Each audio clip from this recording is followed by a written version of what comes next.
10월 2일 새벽 기도에 오신 여러분과 교토에 동참하시는 분들에게 하나님의 은혜와 평강이 있으시기를 축복합니다. 함께 주기도문 하겠습니다. 하늘에 계신 우리 아버지, 아버지의 이름을 거룩하게 하시며 아버지의 나라가 오게 하시며 아버지의 뜻이 하늘에서와 같이 땅에서도 이루어지게 하소서. 오늘 우리에게 일용할 양식을 주시고 우리가 우리에게 잘못한 사람을 용서하여 준 것 같이 우리 죄를 용서하여 주시고 우리를 시험에 빠지지 않게 하시고 악에서 구하소서. 나라와 권능과 영광이 영원히 아버지의 것입니다. 아멘. 이제 찬양하겠습니다.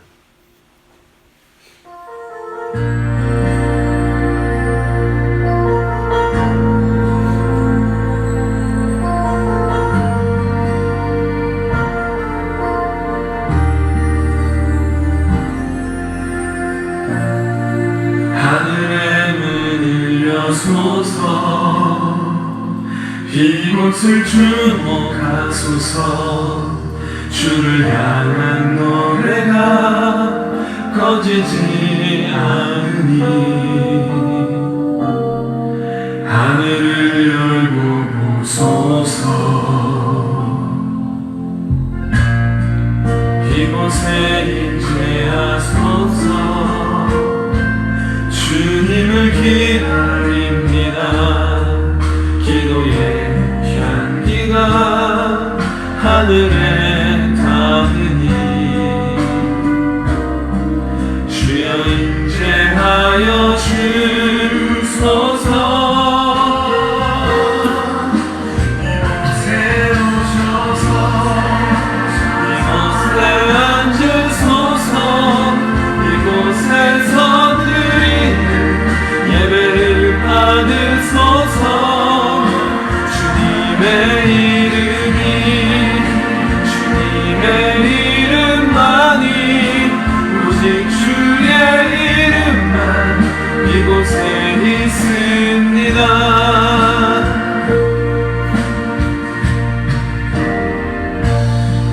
하늘의 문을 여소서.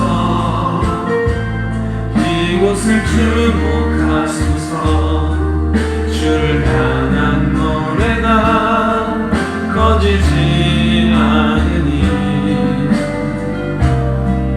하늘을 열고 보소서.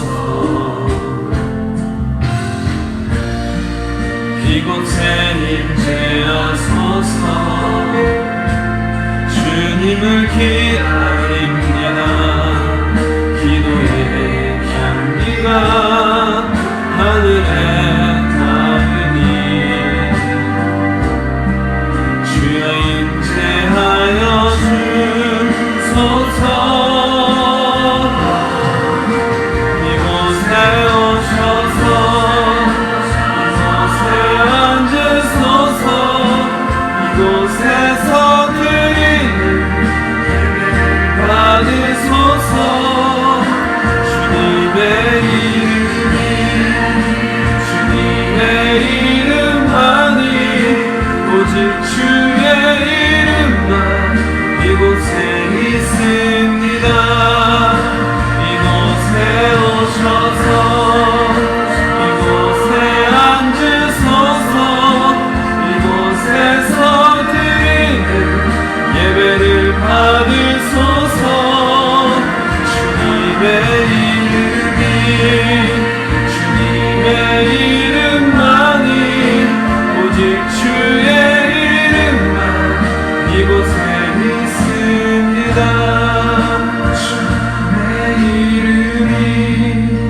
주님의 이름만이 오직 주의 이름만 이곳에 있습니다.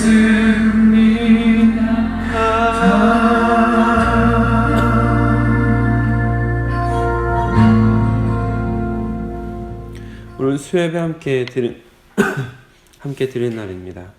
만남 있는 예배, 간증 있는 성도가 되어서 하나님께 영광을 돌려드릴 수 있는 교회가 될 수 있도록 같이 기도해 주시기 바랍니다.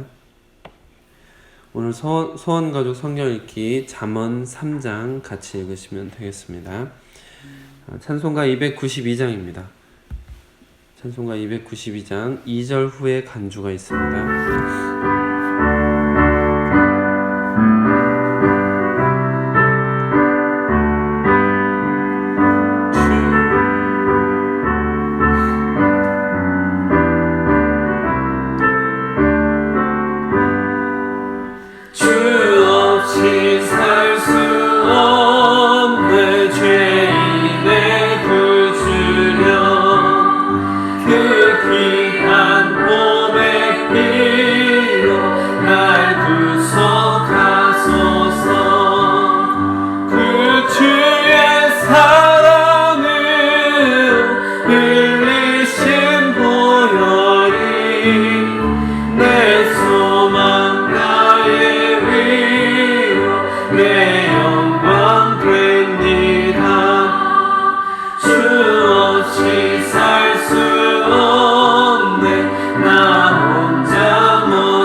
주신 하나님의 말씀은 전도서 1장입니다. 전도서 1장 12절부터 18절 말씀. 저 여러분이 날마다 쏘는 샘물 큐트책으로는 20쪽에 있습니다. 저 여러분이 교독으로 보겠습니다. 나 전도자는 예루살렘에서 이스라엘 왕이 되어 마음을 다하며 지혜를 써서 하늘 아래에서 행하는 모든 일을 연구하며 살핀즉 이는 괴로운 것이니 하나님이 인생들에게 주사 수고하게 하신 것이라. 내가 해 아래에서 행하는 모든 일을 보았노라. 보라, 모두 다 헛되어 바람을 잡으려는 것이로다. 구부러진 것도 곧게 할 수 없고 무장한 것도 셀 수 없도다. 내가 내 마음속으로 말하여 이르기를 보라, 내가 크게 되고 지혜를 더 많이 얻었으므로 나보다 먼저 예루살렘에 있던 모든 사람들보다 낫다 하였나니 내 마음의 지혜와 지식을 많이 만나보았음이로다. 내가 다시 지혜를 알고자 하며 미친 것들과 미련한 것들을 알고자 하여 마음을 썼으나 이것도 바람을 잡으려는 것인 줄을 깨달았도다. 함께 읽겠습니다. 지혜가 많으면 번뇌도 많으니 지식을 더하는 자는 근심을 더하느니라. 아멘. 주님 나라 이루소서.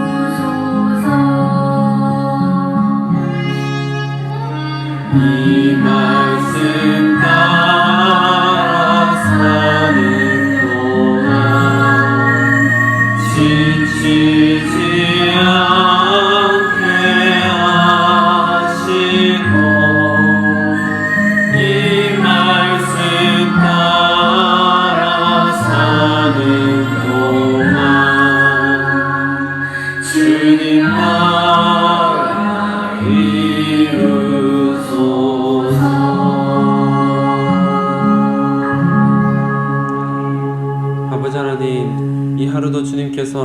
허락하심을 감사드립니다.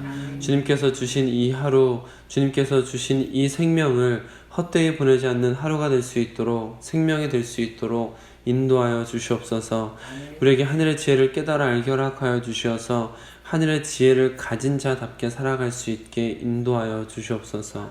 우리 주 예수 그리스도의 이름으로 기도드립니다. 아멘. 오늘은 주어진 본문 말씀을 중심으로 바람을 잡는 것과 같다, 바람을 잡는 것과 같다라는 제목으로 받은 은혜를 나누도록 하겠습니다. 공자 아시죠? 유교에 공자가 있는데 공자에게 어느 날 제자가 찾아와서 물어봤습니다. 스승님, 우리가 죽은 다음에는 어떻게 되는 것입니까? 라고 이제 공자의 제자가 물어본 것이죠. 그때 공자가 이렇게 대답했다고 합니다. 우리가 이 세상의 일도 다 모르는데 어떻게 죽음 이후에 일어난 일을 알 수 있겠는가? 공자의 대답. 이 공자의 대답은 제자에게 아주 현명하고 정직한 대답을 했다라고 볼 수 있습니다. 그러나 그 공자가 현명하고 정직하게 대답을 했지만 이렇게 말할 수밖에 없는 이유는 공자가 아무리 현명했다 하더라도 인간이라는 한계가 있었기 때문이죠.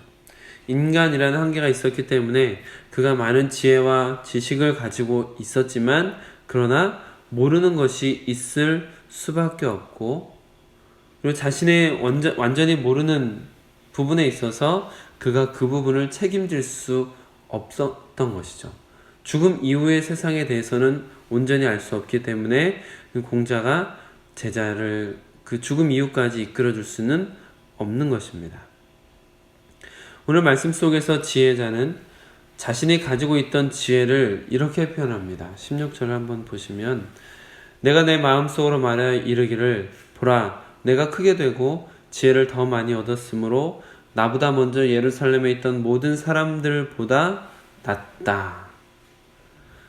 자신이 그 전에 있었던 모든 사람들보다 지혜를 더 많이 얻은 사람이다 라고 말하고 있는 것이죠. 여기서 말하고 있는 지혜는 지적인 능력 혹은 통찰력 혹은 연구와 경험의 산물로 이해하시는 것이 좋습니다. 즉, 지금 이 사람이 자신의 지혜를 자랑하는 것은 세상에서 얻을 수 있는 지혜, 깨달음을 얻기 위해서 최선을 다했고 또한 그로 인해서 많은 지혜들을 얻었던 사람이다 라고 보시면 되겠습니다. 그러나 그가 그동안 전심전력을 다해서 얻은 지혜, 이것을 통해서 이르게 된 결론이 무엇인가요? 그것은 바람을 잡는 것과 같다라는 것입니다. 17절 말씀을 한번 보시면, 내가 다시 지혜를 알고자 하며 미친 것들과 미련한 것들을 알고자 하여 마음을 썼으나 이것도 바람을 잡으려는 것인 줄을 깨달았다. 많은 지혜들을 얻고 많은 지식들을 쫓아보았는데 그러나 그것들이 바람을 잡는 것과 같다라고 결론을 맺게 만들었다라는 것이죠. 이것이 세상 지혜의 한계입니다. 생각해 보십시오. 많이 안다고 해서 세상의 근본 질서를 바꿀 수 있는 것은 아닙니다. 지혜를 가지고 있다 해도 수많은 한계가 있습니다. 그래서 15절에서도 구부러진 것도 곧게 할 수 없는 게 지혜, 모자란 것도 셀 수 없는 게 지혜다 라고 고백하고 있는 것이죠. 자신이 많은 지혜를 섭렵했지만 그러나 구부러진 것 하나 펼 수 없는 게 지혜였다. 지혜의 한계를 분명하게 인식하게 된 거죠. 예를 들면 TV에 이제 건강에 관련된 것들이 많이 나오고 성도님들도 관심을 많이 가지시는데, 건강에 관련된 TV를 섭렵하고 건강에 대해서 공부했다 하더라도 알고 있는 것들대로 살지 않는다면 지식이 아무 소용이 없을 뿐더러, 건강에 대해 아무리 박식하다고 하더라도 그렇다고 해서 무조건 건강해지고 병에 안 걸리는 것도 아니죠. 지식은 우리에게 유익한 것들을 가져오기도 하지만 여전히 한계가 있다라는 것을 부인할 수가 없습니다. 오늘 말씀 속에서도 지혜자는 많은 지혜를 얻었던 사람이고 이에 대한 자부심도 있었던 사람이다라는 것을 우리가 같이 읽어봤습니다. 그러나 그는 지혜를 그렇게 많이 얻었음에도 불구하고 여전히 궁금한 게 많은 거예요. 지혜를 많이 가졌는데 여전히 궁금증과 근심과 번뇌는 계속되고 있었다라고 말하고 있습니다. 또한 그런 중에도 세상의 근본적인 문제, 세상의 근본적인 해답을 찾지 못했다는 것이죠. 18절 한번 읽어주시겠습니까? 시작. 지혜가 많으면 번뇌도 많으니 지식을 더하는 자는 근심을 더하느니라. 네. 지혜가 분명히 많으면 점점 고민할 거리가 없을 것 같은데, 그런데 지금 지혜가 많으면 번뇌도 많다. 지식을 더하는 자는 근심을 더하게 된다. 알면 알수록 쉬워지는 것 같은데, 그렇게 될 것 같은데, 알면 알수록 궁금증은 계속 생기고 번뇌도 끊임없이 있고 근심은 더해지더라 라고 고백하고 있습니다. 그렇기 때문에 지혜를 구하는 삶을 사는 것도 14절 마지막에 나오는 것처럼 모두 다 헛되어 바람을 잡으려는 것이다 라고 고백하고 있는 것이죠. 물론 이것이 이제 지식 무용론을, 지식이 쓸모없다는 것을 말하는 것은 아닙니다. 다만 세상의 수많은 지식들, 통찰력, 연구와 경험을 통해서 얻은 것들을 통해서 삶의 근본 의미는 찾을 수 없다. 이 지식의 한계에 대해서 인식하고 있는 것을 말하고 있는 것입니다. 많은 것을 알아도 여전히 궁금하고 해결되지 않는 것들이 꼬리에 꼬리를 무는 것을 인정하지 않을 수 없던 것. 그래서 마치 세상의 지혜를 많이 얻는 것이 무언가 큰 것을 얻는 것 같지만 그러나 바람을 잡으려는 것과 같았다. 손에 무언가 느껴지긴 하지만 궁극적으로는 잡을 수 없는 바람처럼 여러 가지 지식들을 통해서 심오한 것들을 깨달아 가는 것 같지만 인간의 궁극적인 대답에 대해서는 깨달을 수 없었다. 이 세상 지혜의 한계를 계속해서 말하고 있는 것입니다. 사랑하는 성도 여러분, 지식, 지혜, 통찰력, 연구와 경험의 산물들, 이것들은 분명 우리의 삶을 윤택하게 하는데 큰 도움이 되는 것들입니다. 그러나 행복해지는 방법을 연구한다고 해서 그 사람의 삶이 행복한 것은 아니죠. 암 치료 연구를 많이 한다고 해서 암에 걸리지 않거나 아프지 않고 죽지 않는 것도 아닙니다. 지식은 삶을 윤택하게 하지만 삶의 궁극적인 문제를 해결하는 데에는 부족하다라는 것이고, 지식 자체가 구원을 가져올 수 있는 것도 아니다라는 것입니다. 우리가 만약 지식을 조금 더 가지고 있다고 해서 교만해지거나 마치 세상의 모든 것을 아는 것처럼 자만해 한다면 결국 자신을 구원하지도 못하는 지식을 가지고 허세를 부리는 것에 지나지 않을 것입니다.